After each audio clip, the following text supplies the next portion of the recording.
work hard. I'm not going to say it's easy. Dah kalau Spider-Man pun multiverse, kita pun multi-complicated, right? I mean, that's life in a post-pandemic world. Kalau kemiskinan pun dah pelbagai dimensi, takkanlah kita nak sampai macam tu juga. I'm sure most of you have gone through life. Hidup ni mula-mula masa kita muda, semuanya indah-indah belaka. Bila dah kita lebih matang, kita belajar. We make the most of what life has given us, dan we make it count. Daripada itu saja mesej saya. I'm going to see you in the next round, next program. Jangan buat tak kenal. Jangan buat tak kenal. Wabillahi taufiq wal hidayah. Wassalamualaikum warahmatullahi wabarakatuh. Thank you. Yes. Ayuh. Ayuh. Ayuh. Semangat, semangat, semangat. Again, I'm holding 2 mics for God knows reason. Thank you very much for staying all the way until our final speaker, of course. Tapi sebelum tu, saya kena ingatkan semua bahawa first, please download our Sister app. Apa nama app tu? Sister, ya? Sister. So please delete your Angry Bird, you punya alarm clock, semua tu. Bagi space kepada Sister. Sebab ruang itu, kalau ada dalam app anda, ada juga dalam hati kita. Hati Nurul Izzah, hati Rafizi, ya. Bersama-sama kita ubahkan landscape politik kita. Dan sebelum saya jemput speaker berikutnya, if you notice, there are some papers on your table. Ya, kita punya blast out the Sister, ya. Or don't blast the Sister, just blast the screen, ya, on Sister. Please, my friend, if you can, show Sister app on the screen, ya, to our fellow friends. Is that okay? Right, right, right. Action oriented. And Uncle Jimmy also distributing some papers to encourage you all. Please go back, jangan tidur dulu. Sebelum tidur, maklumkan apa yang kau dapat, apa yang kita dapat dengar pada malam ni kepada seorang kawan. Spread to our friends, spread to our circles so that we can start creating this movement starting from tonight. Is that right? Yeah. I tak dengar. Clap, clap, clap. Thank you, thank you. Ya, kita nak siapa rasuah akan datang, kita tukar. Boleh? Ya, siapa rasuah kita tukar. And we can also as people, we hire, we fire. Alright? Okay, so let us welcome our final delegate, final speaker for tonight. Tak perlu saya perkenalkan beliau. Beliau adalah pengasas kepada Ayuh Malaysia bersama dengan kita semua. Let us put our hand together to welcome Rafizi Ramli. Ayuh! Ayuh! Ayuh! The floor is yours. Assalamualaikum warahmatullahi wabarakatuh. Selamat malam. Cacawa Sanghau. Waalaikumsalam. Kali terakhir saya bagi ceramah tahun 2018. So it's been like 4 years since I have any speech during dinner time. The longest speech I've ever given during dinner time was to my son. So saya harap saudara-saudari faham bahawa saya beritahu Izzah tadi, I spent a decade on stages, on platforms. I actually have a stage fright tonight because then ada pesan daripada Chan tadi, make sure your speech jangan kena saman. Sebab kalau saya kena saman, dia kena saman. So thank you very much for coming. It's daunting. I don't know how Izzah feels, Nik Nazmi, Likang, Manivanan, Akmal. Saya masih lagi cuba menyesuaikan diri sebab 4 tahun masa yang lama tidak berada dalam politik. It is a long time to be out of the limelight and I was enjoying my life. Tadi ramai kata, oh YB, you sudah kurus. I feel like I will slap you because I actually just put 7 kg since March. I was actually a lot slimmer than this just about 4 months ago. And this is what politics do to you. So kalau 4 bulan saya macam ni, kalau pilihan raya setahun lagi, I hope lah, I hope. So, the one thing that, yalah, every day I have to come to terms that we have to do this. Kan? Jadi, ada 4-5 tahun yang lepas yang tiap-tiap hari, tiap-tiap minggu orang tanya kenapa you move on from politik. There's a reason why I think some of us wanted to move on. Sebab dalam politik kalau kita tidak rasuah dan kita mahu berkhidmat dengan jujur, politik doesn't pay. It's one of the worst jobs in the world actually. Sebab gaji dah lah sikit. Kalau nak buat duit, sama ada kerja dekat korporat, jadi CEO, CFO ataupun buat perniagaan. You make a lot more money in business. In politics, if you are honest, most probably the most you will make is about 26,000-30,000. Okay, to some people, that may sound a lot. But imagine if every day someone comes to your office and say, I can't pay for my electricity. Can you give me 500? Then you have to give 500 out of your pocket. Everywhere you go, someone will have problem. You have to fork out 1,000, 2,000. That if you're honest, most probably you will have a negative net pay by end of the month. That's not the worst part. The worst part is this. No matter how sincere or how hardworking you think you are, chances are half of the people will curse you. Oh, YB tak guna lah, you selalu tak datang lah. Saya punya anak berkahwin, you tak datang lah. Bini saya sakit, you tak jenguk lah. I've gone through that life, you know. I was an MP for a full term. I spent close to 10 years campaigning. And I tell myself and I told my family, I would never want to do it again. It doesn't pay. So I had 4 years of really peaceful life running my own tech startup. For the first time, I actually had some time to lose weight. And I did lose weight. So I hope you can forgive me if kalau tahun 2019, 2020, 2021 orang tanya why I shut down. To me, I've done my job. It's someone else's job now, and I never planned to be politician anyway. The problem is, I think we don't live in a bubble. Kan? Jadi walaupun I had a good middle class life, walaupun saya boleh okey, saya ingat satu benda yang saya belajar daripada kecil, iaitu we may have an option, but others do not have the option that we have.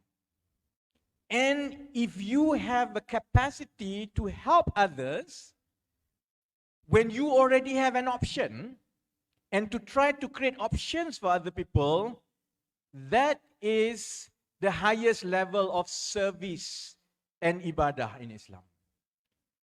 And day by day, of course, saya pergi makan ke, saya pergi kat luar. Tiap-tiap bulan saya interview orang yang nak start kerja. I do understand how things have gone from bad to worse.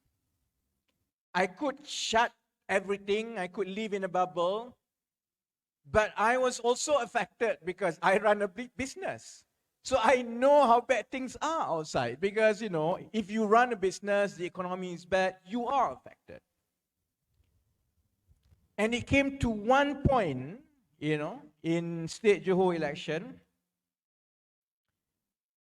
that if we don't change the trajectory of how things have become, 2, 3, 4 years from now, we will end up with no options that is viable to become a government.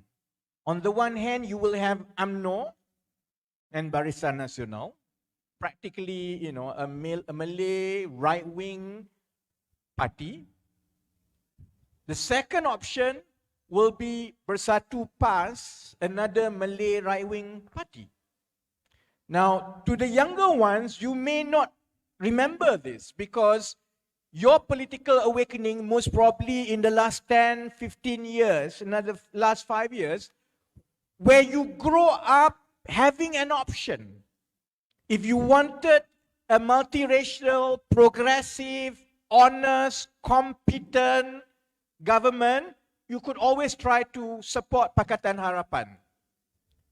If you want to settle for a right-wing party, especially for those who are non-Malays, you could always go for UMNO Barisan Nasional.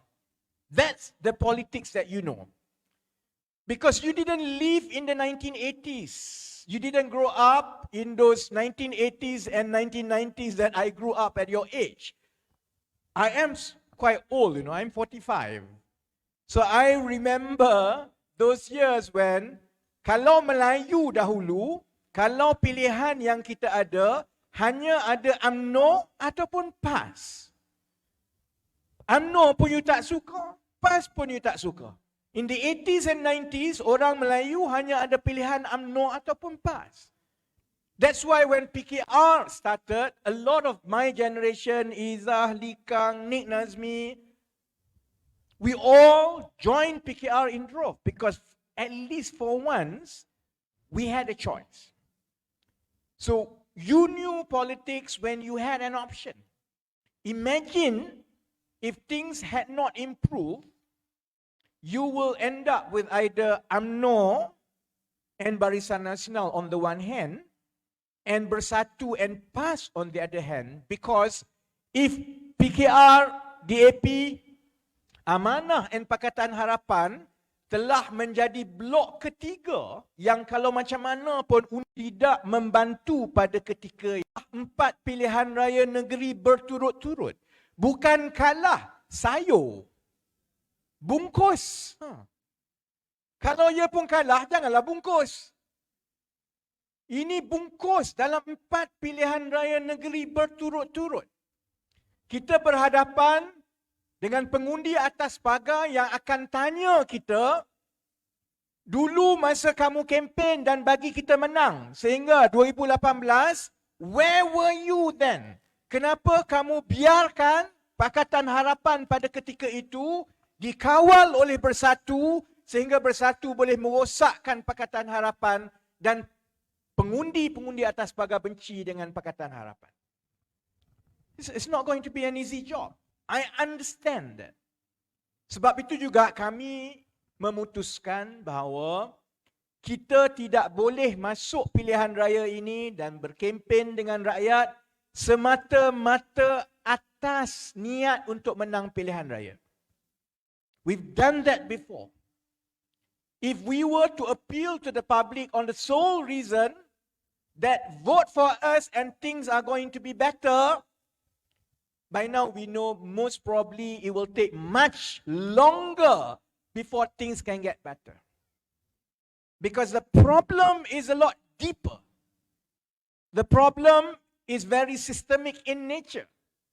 The problem requires not just an overhaul of the political system, it requires a change of mindset in every single one of us.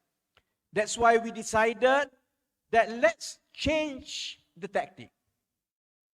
Kita sekarang berdepan dengan generasi yang kita pun tak faham. Sebab mereka terlalu muda. Bayangkan, generasi sekarang besar kemungkinan tidak pernah tengok typewriter. Cuba tanya dia typewriter macam mana. All their life, everything is about screen, everything is about internet, it's about Facebook, it's about apps. We are dealing with a generation that I don't understand, let alone people older than me don't understand. But it's not just a generational gap. What is more important is masalah-masalah yang mereka hadapi setiap hari sangatlah berbeza dengan masalah-masalah yang kita pernah hadapi dahulu. Masalah mereka sangat mencabar. Kehidupan mereka lebih susah daripada kita. Dia kena ambil hutang untuk bayar anak dia. So it's a completely different generation and different problems. Kita berdepan dengan satu generasi yang mak ayah dia akan ambil wang, simpan wang untuk hantar anak tuition. Sebab semua orang nak dapat keputusan baik. Dengan keputusan baik, dapat pergi sekolah baik. Dengan sekolah baik, dapat peperiksaan baik, dapat beasiswa, dapat masuk universiti, pergi luar negara semua. Balik-balik, jadi Grab driver. And this is real. Every day. There are thousands and thousands every day out there yang getting very disillusioned with even education. We are facing a generation which at one point in the future will tell their children, there's no point for you to go for higher education because look at what happened to me. I went for higher education, I got a good degree, but in the end I have to survive on my own. I have to do 3 or 4 jobs. Education no longer pays. That's the reason, ladies and gentlemen, I decided to come back and pick up the gauntlet again. It is one thing to have stupid ministers, okay? And we have been quite immune with stupid ministers. One after another, after another. After a while, you kind of get used to it. It is completely a different thing and extremely dangerous when the incompetence, the stupidity, the lack of foresight will punish one whole future generation who will lose complete faith in education. So I think kita kena ingat bahawa bila kita bersedia untuk berkempen sekarang, itu bukan bermakna kerana kita mahukan semata-mata parti yang kita sokong menang. We've made that mistake before. Kita ingat kita sokong parti yang kita suka menang, dia akan selesaikan masalah kita. It did not happen. So when we start now, again, we must start on the right footing, bahawa bila kita mula bergerak, berkempen, ia lebih besar daripada untuk menang pilihan raya. Ia untuk kita pastikan bahawa anak kita, adik kita, generasi kita, kalaupun tidak boleh lebih baik daripada kita, at least they can afford the kind of life that we have now. They deserve at least the life that we have now, if not better. Because what's happening now, we are condemning them to a future of no hope whatsoever. Sebab itu, kalau saudara-saudari tengok, kita kurang berminat sangat semata-mata untuk tunjukkan bahawa UMNO Barisan Nasional salah. People actually know that. And that's sometimes why I feel I have disagreements with my colleagues in Pakatan Harapan. Because I think it is quite condescending to have an attitude that we are right and if you don't vote for us, you are bad. I don't think we can have that anymore. People understand that UMNO Barisan Nasional is bad. People know Perikatan Nasional is bad. But the public expects much better from politicians, and if Pakatan Harapan aspire to be a good government, we must rise up to the expectation of the public and don't expect public to just vote for us because we think that we are better than UMNO or Bersatu. We need to prove that we know what we have to do if we take over government. We need to have plans. We need to understand that things are a lot more difficult now than before. We need to relate. We need to show competent people. It's not enough to show a few selfies here and there and show that we are better than UMNO Barisan Nasional. We need to show that we will be able to make things better, and you can't fault the public if they expect you to do better. Sebab itu, we hope through Ayuh Malaysia, we will be able to pivot the national political discourse from saya lagi baik daripada awak korup, saya tak korup, dalam parlimen sana jerit, sini jerit. It's like, you don't know how it feels to be stuck in parliament seeing these monkeys screaming. I don't know how Akmal, kita nak selesaikan masalah, kita kena tahu apa punca masalah. Let's start with the root cause. Of course lah, semua orang tahulah. Kalau root cause kat sini ialah menteri sana, gini-gini, bla bla bla bla bla bla, macam-macam.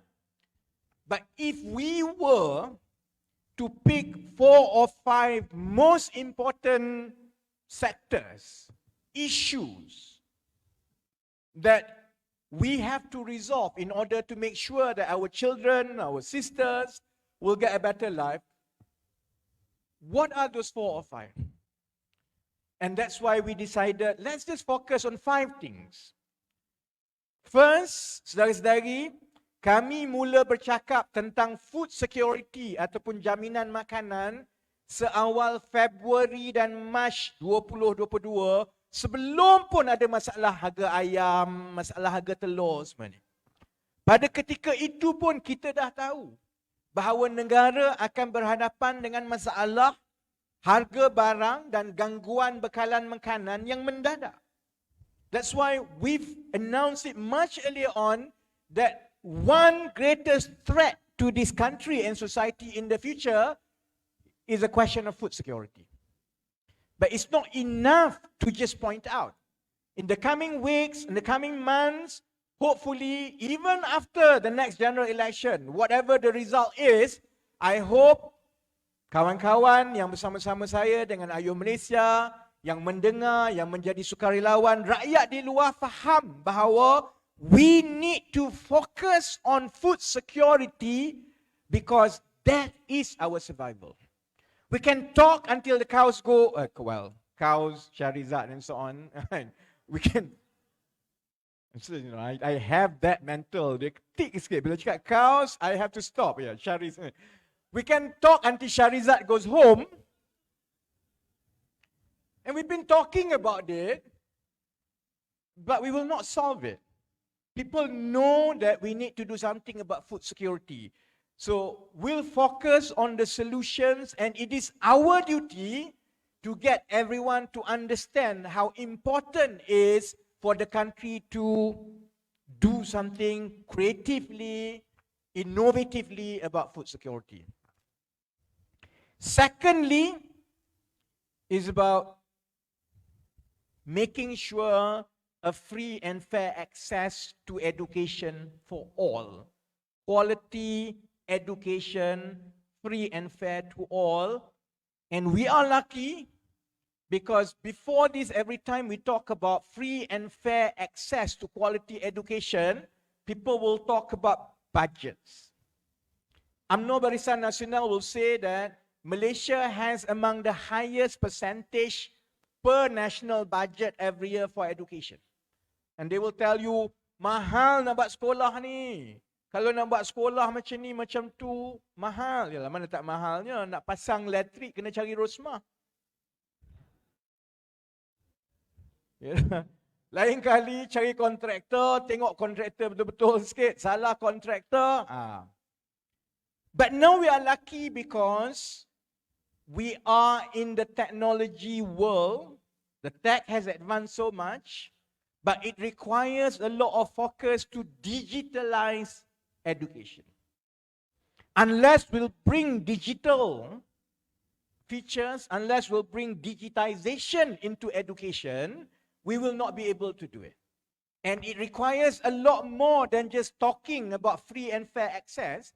It requires us to convince the whole country that we need to digitize education, because only through digitization of education then when you make sure that the 5G, the access goes to every corner of this country, you just focus on the contents.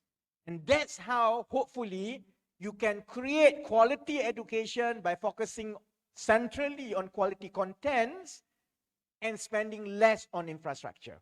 For every $1 that you used to spend on brick and mortar building, that $1 is better spent on better content that can be delivered a lot cheaper to more people around the country. The third thing is about housing. Well, I don't have to explain about housing. You know, housing kat Malaysia ni memanglah berapa orang yang mampu untuk membeli rumah selepas 5 tahun dia bekerja. If you look at the mortgage, if you look at the price, kalau di bandar-bandar yang besar, besar kemungkinan anak-anak kita akan terus kekal duduk dengan kita. So, saya tengok contohnya staff saya yang bekerja, banyak yang muda-muda kan, hampir semua duduk dengan mak bapak dia. Nasib baik mak bapak dia baik. So, they can't afford to stay on their own. They have to stay with their parents, kan? So, perkara ini akan berterusan sehinggalah kita betul-betul selesaikan macam mana nak uruskan soal perumahan. The funny thing is this, we all have Netflix, we all watch dekat Astro lah semua. Among the things that I like most is basically tengok cerita HGTV, tengok all this DIY. All it takes is just some imagination, innovation, but a lot of push from society and from government, because we can only cut down the cost for construction, the cost for housing, if we go mass scale using industrialized building system, if we use technology through modular construction, and you can't expect little construction companies to do this. The government has to create the demand for it first. If tomorrow the government says that from 2023, all schools and hospitals and government buildings will be built using IPS and modular, automatically you will create a huge demand for this. And when there is a huge demand, then you can lower down the cost. When you lower down the cost, you have economies of scale. When you have the economies of scale, most probably you no longer require a lot of foreign workers dan sebagainya. How do we know this? Because that's how China did it. How do we know this? That's how everyone else did it. So I asked someone, a friend who is a CEO in a huge construction company. I said, why is it you guys not doing this?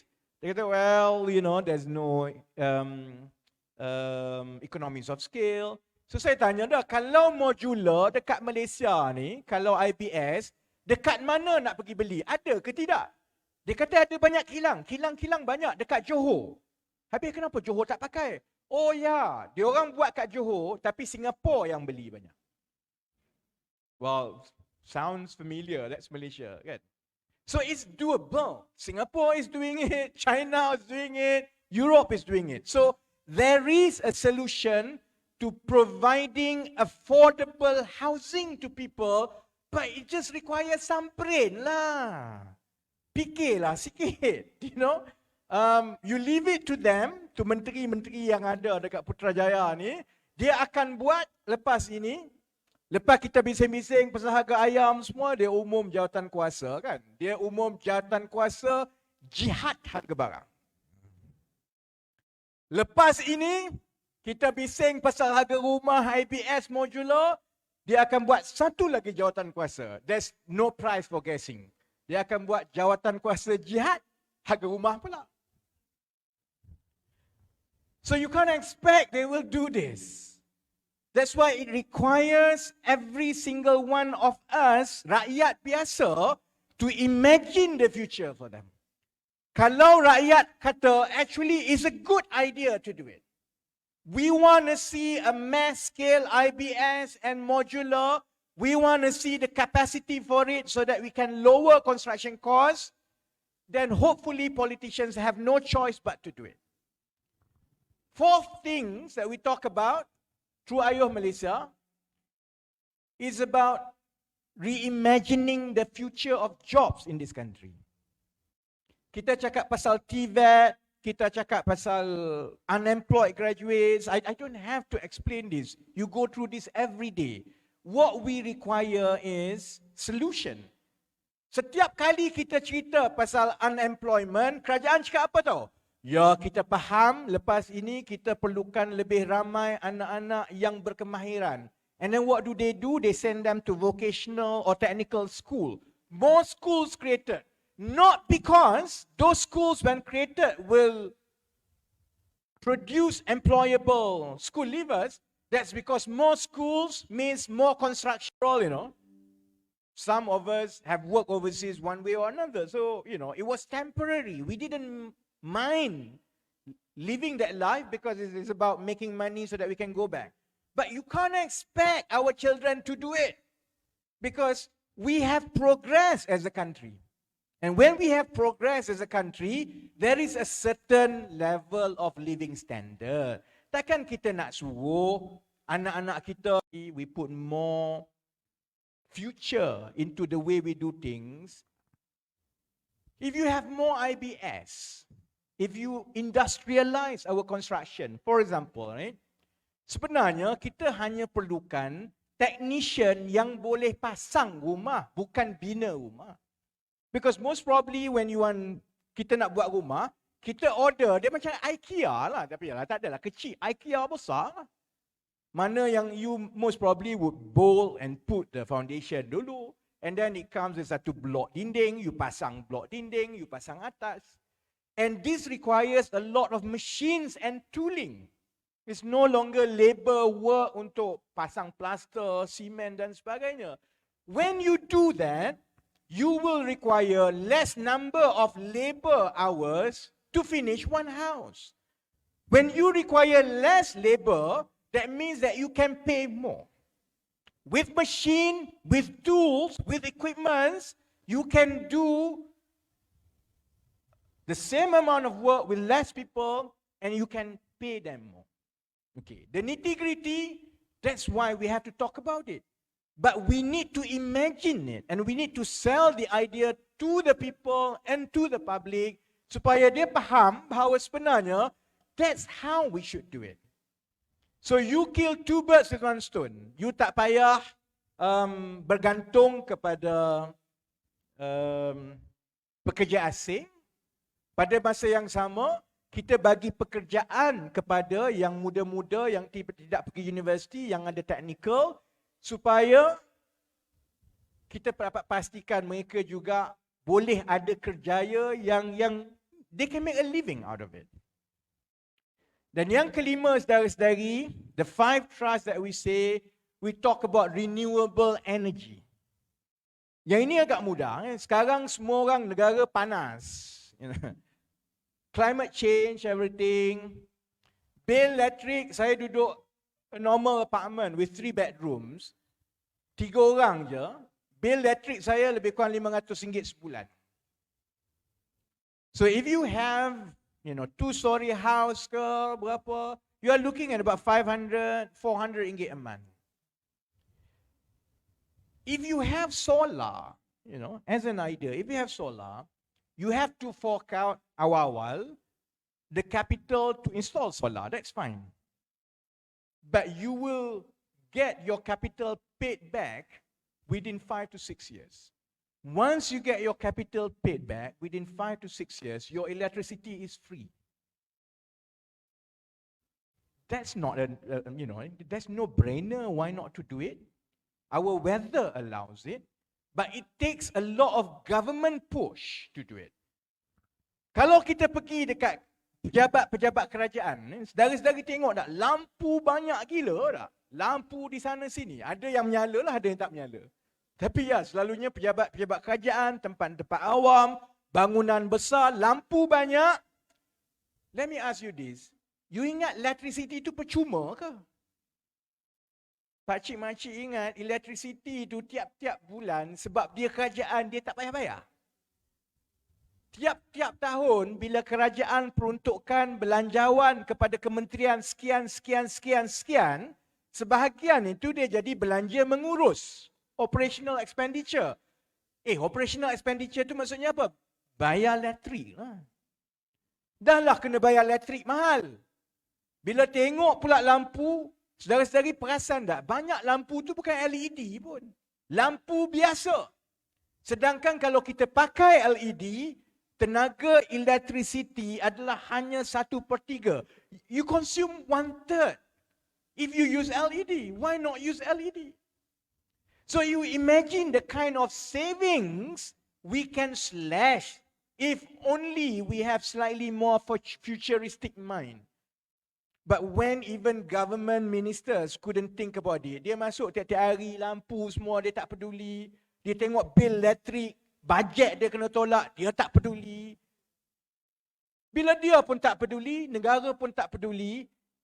Tapi bayangkan, kalau katakanlah satu rumah RM400 sebulan electricity, lepas 5-6 tahun, dia dah fully recover investment dia, dia jimat tak payah bayar electricity RM400 sebulan, RM300 sebulan.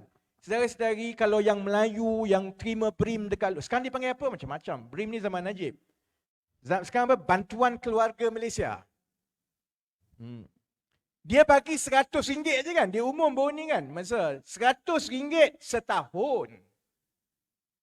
Kalau kita berjaya, pastikan seberapa banyak tenaga elektrik di rumah-rumah, di tempat awam bertukar kepada solar dan kerajaan berubah sepenuhnya ke arah menggunakan solar. Setiap rumah selepas dia dah dapat penuh pelaburan balik dia yang dia pasang solar, tiap-tiap rumah kita boleh bagi dia BRIM RM400 sebulan. Tak payah buat apa sebab dia tak payah bayar. We save RM400 a month from their outlay because they don't have to pay electricity anymore. It's no-brainer. Yelah, but they don't have brain lah sometimes kan. That's a problem kan. So I don't understand. Saya tak faham. It's not that difficult. That's why, okay, in my last 6-7 minutes, then let me ask you. Pandangan saya, if we focus on all these 5 trusts, 5 things, only 5 things, we bring it to the people, orang faham, dia akan tuntut dan dia akan tanya ahli-ahli politik. Hopefully, we will be able to pivot national discourse back to policy, back to future, back to, masa depan anak-anak kita. We can do that. You make lah kaya. Keadaan sekarang lagi teruk. Sebab kita mungkin tidak akan ada lagi kerajaan yang kekal lama sampai 10 tahun, 15 tahun. Jadi setiap menteri masuk tu dia kira, okey, aku tinggal lebih kurang 80 hari je lagi. Aku ada 3 tahun saja lagi. Bayangkan kalau jadi Ismail Sabri sekarang. Dia masih lagi Perdana Menteri yang paling pendek, paling singkat berkuasa. You bayangkan, dia baru je nak pakai baju Burberry. Baru ada satu baju. Ni orang suruh tiap-tiap hari, suruh tukar Perdana Menteri, bagilah dia ada 5-6 dulu. Let him have some fashion sense first. Kan? So bayangkan kalau kita ada menteri macam ni, dia fikir aku ada setahun je, aku ada 2 tahun je. Jadi dia tak fikir masalah-masalah that requires a total overhaul, a futuristic view about how to do things. Dia fikir berapa banyak kontrak aku boleh sign dalam masa 5 bulan ini. That's why it cannot be done. It's not that it's difficult. It's not like you require Ivy League brain to do it. It can be done. After all, if you look at China and you study Deng Xiaoping, when Deng Xiaoping did it in the 70s and 80s, tak ada lah Deng Xiaoping pergi Stanford ke Ivy League ke. Deng Xiaoping punya formal education sampai 11 tahun dekat French je. The rest, he was a guerrilla war. They have already achieved other things in life.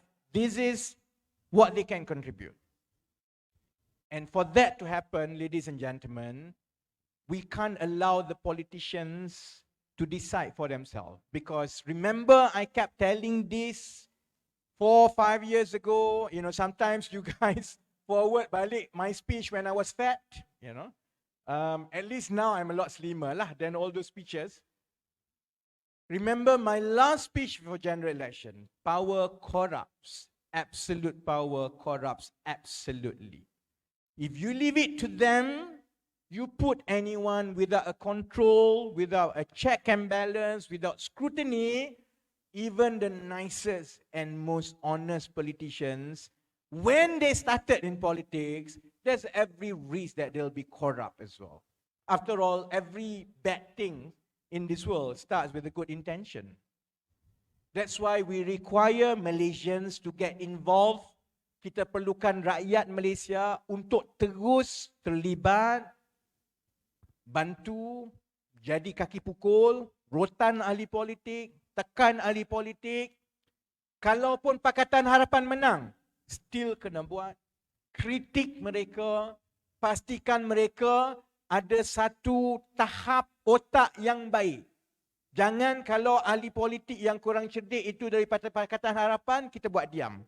If they are not smart, even if they are from Pakatan Harapan, you better whack them. That's the only way. Dengan cara itu kita boleh pastikan bahawa tahap standard ahli politik kita kekal baik. Put them on a leash all the time. And only then, hopefully, we can see progress months after months, years after years. People will come and go. I know tadi Izzah, Nick Nazmi, Akmal, Likang semua cakap, we've been telling everyone for the last 10 years, we do not need Messiah. Don't expect politicians to save you.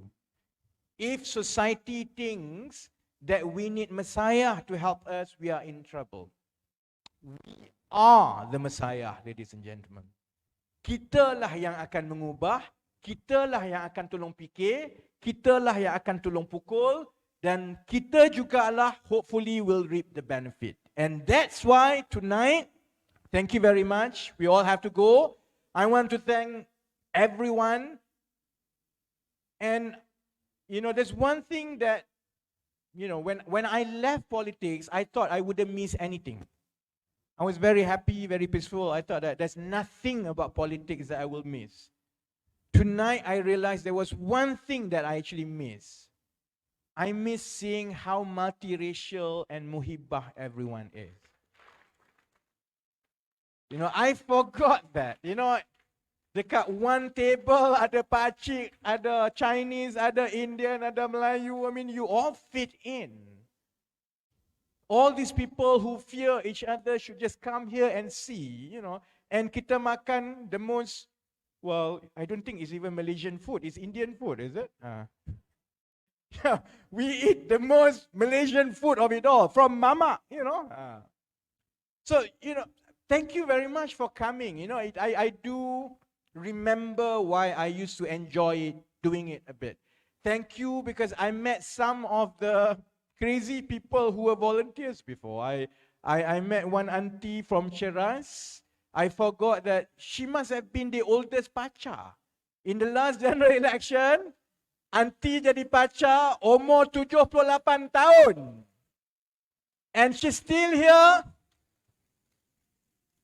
Cuma dia dah cakap dia tak boleh jadi pacha lah, dia pakai tongkat dah sekarang, tak boleh dah, You know Jimmy, who has been going around and leaving everything, telling people dengan baju and so on. I met so many people whose only reason that you are here tonight is because you want this country to be better. And that's it. And that's how beautiful it is. You don't have to be a political party member. You don't need to even understand politics that much. We come together only for one thing. We don't even have to like each other, We just, well, at least I'm frank as always. We love this country and we think that our children deserve better. That's all. So let's start, no matter how small it is. It is a small thing. I know the skeptics will tell, Allah, you guys pergi makan-makan, sembang-sembang, the country will not change. We know the country will not change. But let's start small, because we know it will take much longer than what most people think. And we also know, unlike most people out there, we believe in one thing. All the great things and the good things in the world, in the beginning, were a result of the efforts of a small group of dedicated people. It was never due to a lot of people. It's always a small group of people. And to be frank, you guys are not too small anyway. We have full hall. We have about 9,000 volunteers who registered so far. So inshallah, tonight here in Jalan Pudu, those watching, kita akan jumpa di JB hari Khamis ini. InsyaAllah dalam 1-2 minggu lagi kita akan jumpa truck. Then insyaAllah by end of July, we'll start hitting the roads and we'll go to every corner in this country to explain this.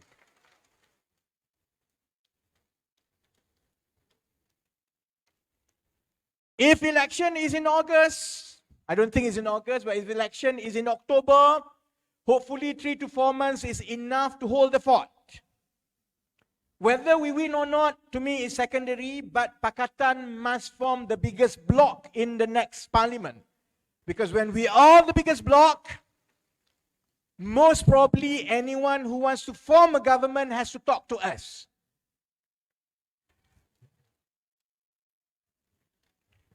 Then I hear, I go around.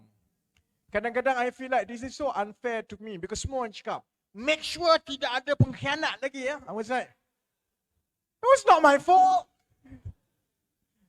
So inshallah this time around, if we are the biggest bloc, we should have the best chance to try to form a government.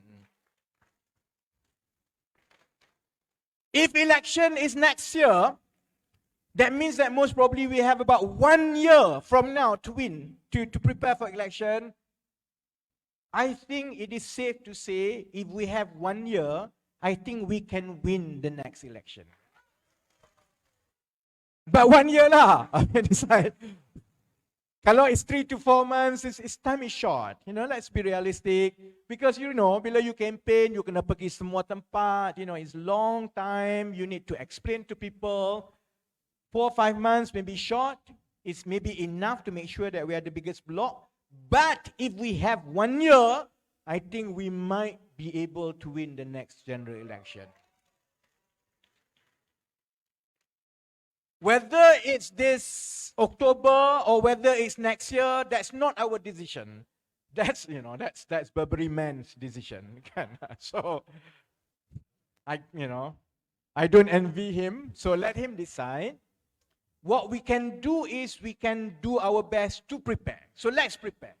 So in the next 1 week, 2 weeks, 3 weeks, we will hit, the ground. Kita akan campaign dengan media sosial. We will talk. We will create more contents. We will shoot Najib more often after this. So inshallah, I think hopefully we can achieve 2 things. And this is our final deliverable with regards to the election. Number 1, we need to energize our core supporters. When I started and say that let's do a fundraising dinner within 2 weeks' time, I think my team said go to hell. Because it's nearly impossible to sell tables in 2 weeks. Tonight, we have 10,000 tables all sold out. We sold everything in a space of 2 weeks. And now after this, we're going to JB. And Akmal, you better make sure all the tables are sold within the next 4 or 5 days. So the good thing is this, our first deliverable is we have to energize our core. You guys are our core. And tonight you have proven you have never left us. All it takes is just one signal and you are back. And we will go to other states, other cities, and reactivate our core like we did before. And once that's done, inshallah, that's a good start. The second deliverable is we need to capture the imagination of the fence-sitters, of people who are undecided. And hopefully, the more we focus on the policy issues, on the future, on what we can do so that the future is better for them, because I'm not that worried about that. Imagine this. Imagine Zaid Hamidi talking about solar. Let me ask you this, okay? Siapa yang paling expert sekali pasal solar panel among them? Rosmah. So imagine, we talk about solar, how we can, there comes Rosmah trying to explain about solar. We will win hands down, don't worry. So I'm not too worried about that. The more we talk about, the future, what we can do, and how bright the future can be for everyone, I think UMNO will be on retreat. Because, they only have Rosmah, So, inshallah, we'll focus that. Izzah, myself, Likang, Ninazmi, Mani, Akmal, and many young ones, Chinchong, we are determined for this, We don't plan to be politicians until forever. We actually want to lose weight.